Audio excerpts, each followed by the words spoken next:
जोहार। मैं बी के मनीष, जनविधि केंद्र रायपुर छत्तीसगढ़ से 22 अप्रैल 2020 को संविधान की 5वीं अनुसूची के उद्देश्यों से छूते हुए कुछ पहलुओं पर उच्चतम न्यायालय की संविधान पीठ का एक फैसला आया है, जिस पर चर्चा करनी जरूरी हो गई है। चेरबोलू लीला प्रसाद राव विरुद्ध आंध्र प्रदेश राज्य प्रकरण में 5 जजों की संविधान पीठ का एक मत का फैसला आया है। इस प्रकरण में मूल मुद्दा यह था कि अनुसूचित क्षेत्रों में शिक्षकों के सभी 100% पद स्थानीय अनुसूचित जनजाति के अभ्यर्थियों से भरे जाने के लिए जो आरक्षण का प्रावधान एक शासकीय आदेश द्वारा साल 2000 में किया गया था, उसकी वैधानिकता को चुनौती दी गई और वह उच्च न्यायालय से होते हुए उच्चतम न्यायालय में पहुंची। इस आदेश की वैधानिकता का अंतिम विनिश्चय करने के लिए 7 सवाल संविधान पीठ के पास संदर्भ के तौर पर पहुंचे थे। उन सभी 7 सवालों के जवाब संविधान पीठ ने दिए हैं और उसके अलावा एक निर्देश भी जारी किया है कि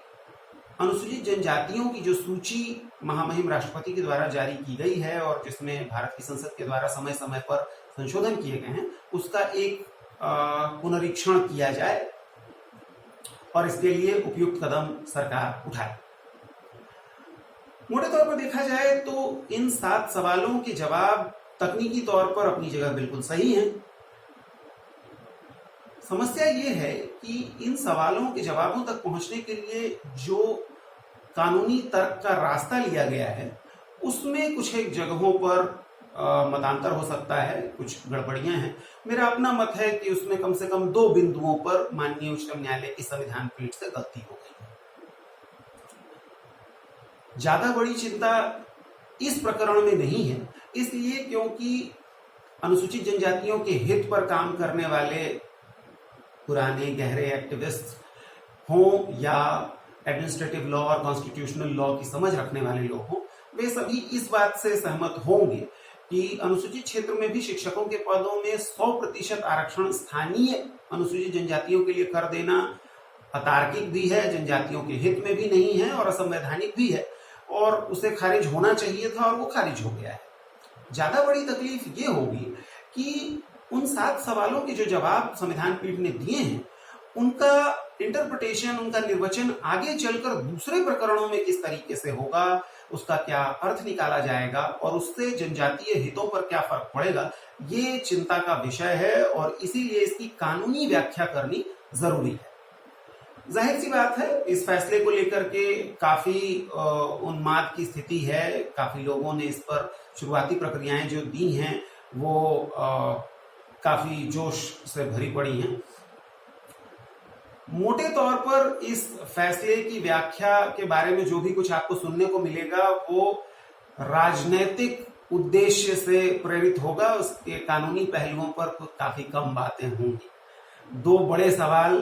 कि आदिवासियों का या अनुसूचित जनजातियों का हित आखिर है किसमें, आदिवासी हित का एजेंडा आखिर है ही क्या,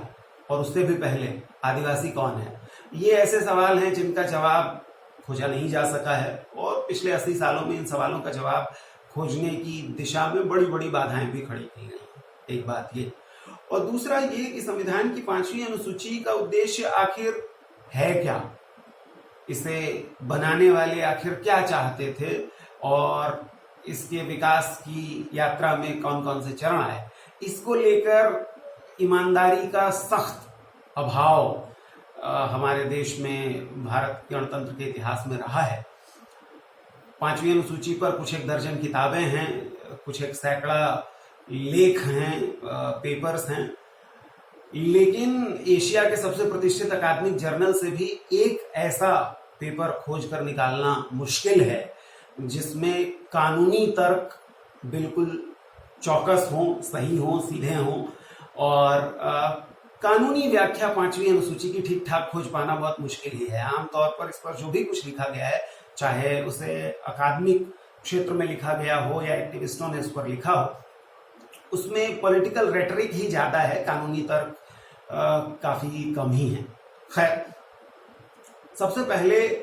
इस निर्देश का जिक्र कर लेते हैं जो इस फैसले के पैराग्राफ 153 में आया है। मोटे तौर पर इस निर्देश में कुछ गलत नहीं है, तकनीकी तौर पर यह सही है। माननीय उच्चतम न्यायालय को ऐसा निर्देश देने का अधिकार भी है। ऐसा वह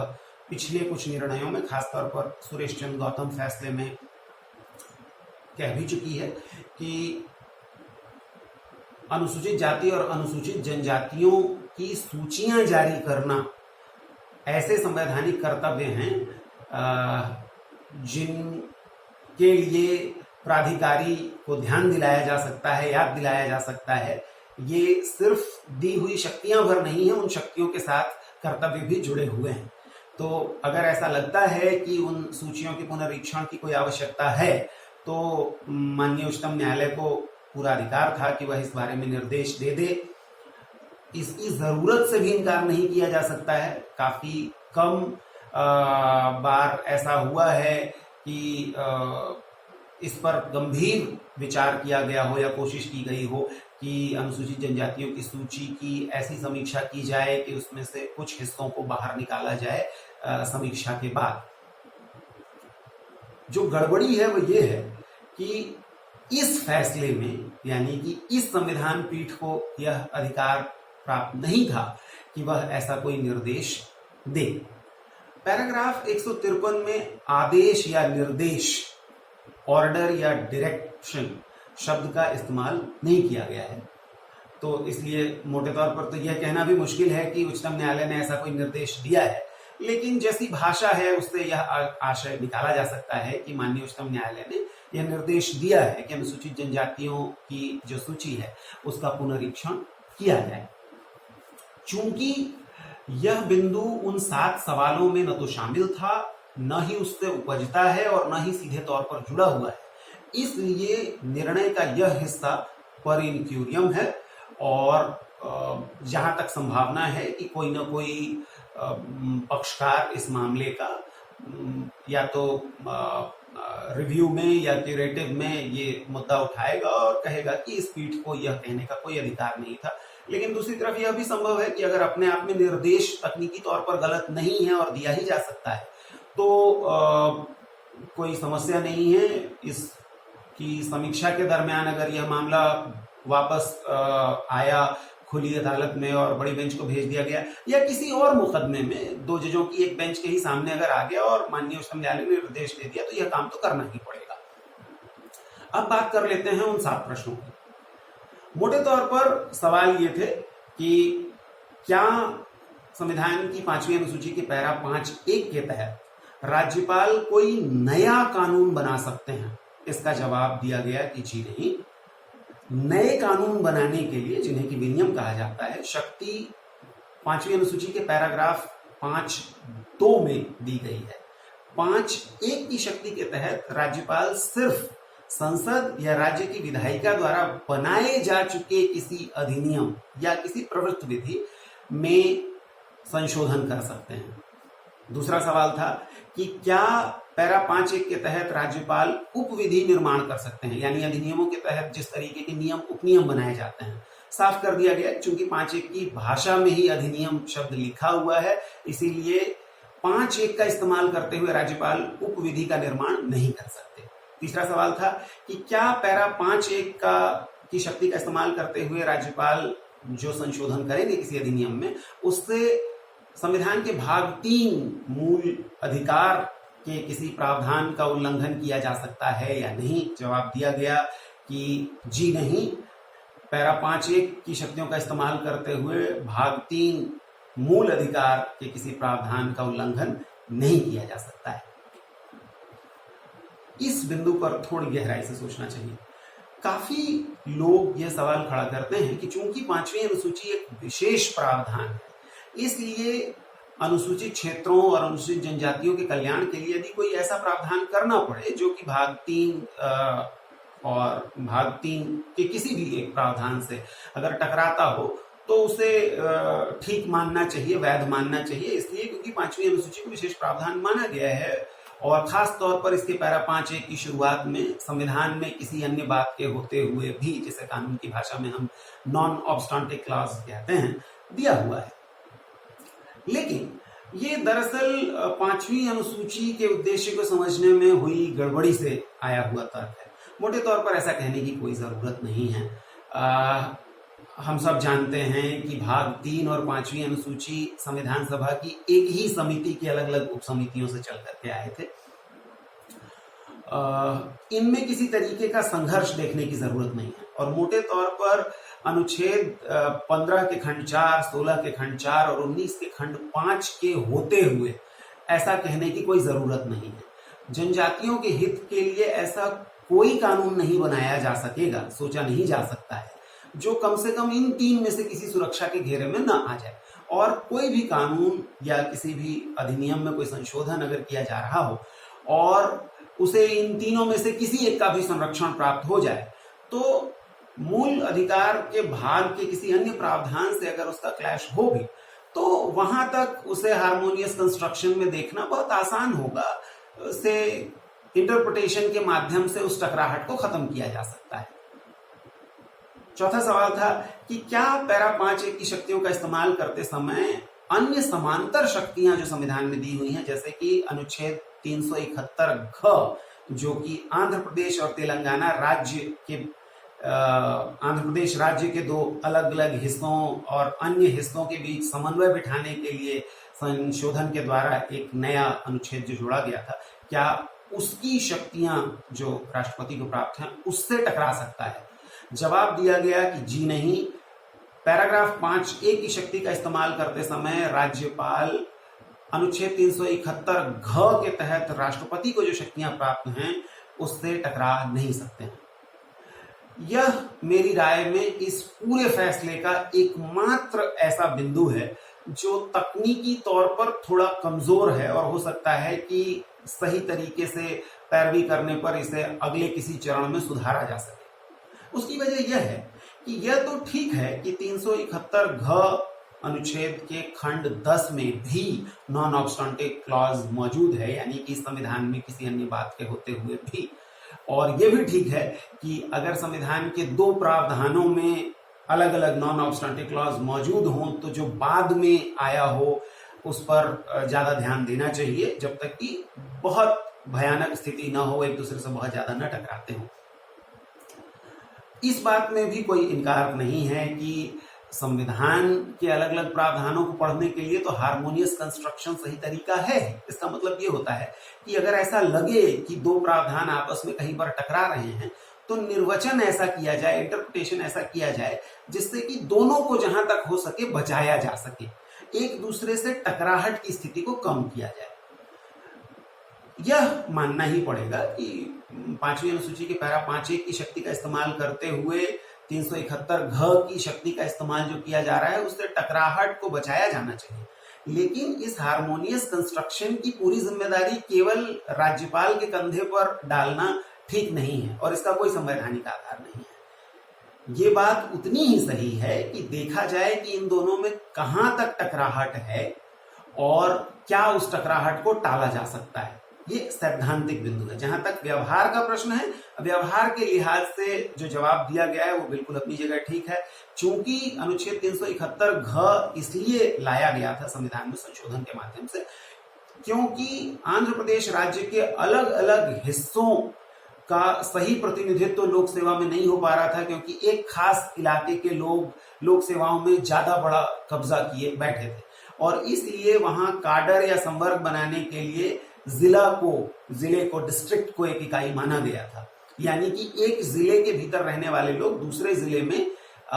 लोक सेवाओं के लिए अभ्यर्थी नहीं हो सकते थे। तो तब जबकि ऐसा प्रावधान मौजूद है, ऐसा होते हुए यदि 5वीं अनुसूची के पैरा 5(1) की शक्ति का इस्तेमाल करते हुए यह प्रावधान किया जाए कि अनुसूचित क्षेत्रों में शिक्षकों के 100% पद स्थानीय जनजातियों से भरे जाएंगे, तो स्वाभाविक सी बात है कि वह टकरा जाएगा। इसलिए क्योंकि जनजातियों और स्थानीय जनजातियों खास तौर पर के अलावा जो दूसरी जनजातियां होंगी अगल बगल के जिलों की और अनुसूचित जातियां होंगी, अन्य पिछड़े वर्ग होंगे, अनारक्षित वर्ग होंगे, उनके लिए शिक्षकों के पद के लिए अभ्यर्थी होने की पूरी संभावना ही समाप्त हो जाएगी और यह स्पष्ट किया जा चुका है कि 100% आरक्षण असंवैधानिक है। ऐसा कई संविधान पीठ के फैसलों में पहले ही बताया जा चुका है। तो जाहिर सी बात है कि व्यवहार के मामले में तो यह दोनों आदेश आपस में टकराते हैं, और चूंकि 5वीं अनुसूची के तहत जो आदेश जारी किया गया है वह अपने आप में असंवैधानिक है, 371 घ से वह टकराए या नहीं, तो चूंकि वह अपने आप में असंवैधानिक है तो इसलिए इस प्रश्न का कोई अर्थ नहीं रह जाता है। स्वाभाविक तौर पर 371 घ का आदेश ही उसके ऊपर अभिभावी होगा, सुपरसीड करेगा। लेकिन सैद्धांतिक तौर पर यह सवाल बिल्कुल बना रहेगा, और यह मेरा विनम्र मत है कि हार्मोनियस कंस्ट्रक्शन की जिम्मेदारी सिर्फ गवर्नर की नहीं होगी, और कई ऐसे बिंदु हो सकेंगे, कई ऐसे पहलू हो सकेंगे जहां की गवर्नर की, राज्यपाल की शक्तियों का अनुप्रयोग राष्ट्रपति के द्वारा शक्तियों के अनुप्रयोग से टकरा सके और उससे भिन्न हो सके, और उन दोनों को अलग अलग इलाके में देखकर निर्वचन के माध्यम से, इंटरप्रिटेशन के माध्यम से उस टकराहट को खत्म किया जाए। 5वां सवाल था कि क्या 100% आरक्षण देना वैध है या नहीं। स्वाभाविक सी बात है, कई संविधान पीठों में स्पष्ट किया जा चुका है कि 100% आरक्षण हो ही नहीं सकता। जनसंख्या के अनुपात में ही प्रतिनिधित्व संविधान की संकल्पना के विरुद्ध है, यह बात बार बार कही जा चुकी है। अनुच्छेद 16 के खंड 4 और अनुच्छेद 335 को एक साथ पढ़ते हैं, यद्यपि कि इसे विचार में लिया जा सकता है, यह एक क्राइटेरिया हो सकता है, लेकिन जनसंख्या के अनुपात में प्रतिनिधित्व सुनिश्चित किया जाए लोक सेवाओं में, यह संवैधानिक दर्शन के विरुद्ध है। यह बात 9 जजों की बेंच ने इंदिरा साहनी फैसले में भी कह दी थी। तो ये बात यहां तक तो ठीक है, लेकिन इस सवाल का जवाब देते समय संविधान पीठ ने यह भी कह दिया है इस प्रकरण में कि आरक्षण की ऊपरी सीमा 50% से अधिक नहीं हो सकती। सामान्य तौर पर यही नियम है, लेकिन इंदिरा साहनी में ही यह बात कही गई थी, और 9 में से 6 न्यायमूर्तियों का यह मत था कि असामान्य परिस्थितियों में, और खासतौर पर असामान्य परिस्थितियों के बारे में जिक्र किया है न्यायमूर्ति रेड्डी ने, जो 4 न्यायमूर्तियों के लिए अपना मेजॉरिटी का फैसला लिख रहे थे, कि दूर दराज इलाकों में जहां जनसंख्या काफी बिखरी हुई है या उनकी स्थिति इस तरीके की है, ऐसे में इस नियम में कुछ ढील देना आवश्यक होगा। स्वाभाविक सी बात है कि दूर दराज के इलाके और जनसंख्या की विशिष्ट स्थिति का अगर सामान्य अर्थों में समझा जाए तो या तो वो पहाड़ी इलाके होंगे या अनुसूचित क्षेत्र होंगे। समस्या ये है कि इस प्रश्न का जवाब देते समय संविधान पीठ ने बात शुरू तो 16(4) से की, लेकिन उसके बाद वह 243 घ की तरफ चले गए, जहां की राजनीतिक आरक्षण का प्रश्न है। तो क्या 60%, 70% और 80% आरक्षण दिया जा सकता है या नहीं, इसके लिए उन्होंने कुछ जगह खाली छोड़ दी है। मेरा विनम्र मत है कि इंदिरा साहनी में बहुमत का जो फैसला है उसके तहत 50% से अधिक आरक्षण स्वाभाविक तौर पर अनुसूचित क्षेत्रों में दिया जा सकता है। यह 60, 70 या 80% हो सकता है, शायद होना भी चाहिए। इसे 100% नहीं होना चाहिए था, और चूंकि यह आदेश ही इतना गलत है, अतार्किक है, मूर्खतापूर्ण है, अवैधानिक है, कि उसको बचाने के लिए बहुत उल जलूल तर्क देने पड़े अधिवक्ताओं को, और उन तर्कों का जवाब देने के लिए माननीय उच्चतम न्यायालय की संविधान पीठ को जवाब देने पड़े। जवाबों के लिए उन रास्तों को लेना पड़ा जो कि अनुसूचित जनजातियों के हित के विरुद्ध जाते हैं। तो मोटे तौर पर जवाब अपने आप में गलत नहीं है, लेकिन इसका निर्वचन अगले मामलों में कैसे होगा, ये बहुत चिंता का प्रश्न है। 6वां सवाल ये था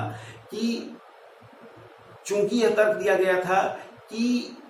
100% आरक्षण अनुसूचित क्षेत्रों में स्थानीय जनजातियों के लिए शिक्षक के पदों पर जो किया गया है, यह मोटे तौर पर आरक्षण का प्रावधान नहीं है, बल्कि अनुच्छेद 16 के खंड क के भीतर एक वर्गीकरण किया गया है।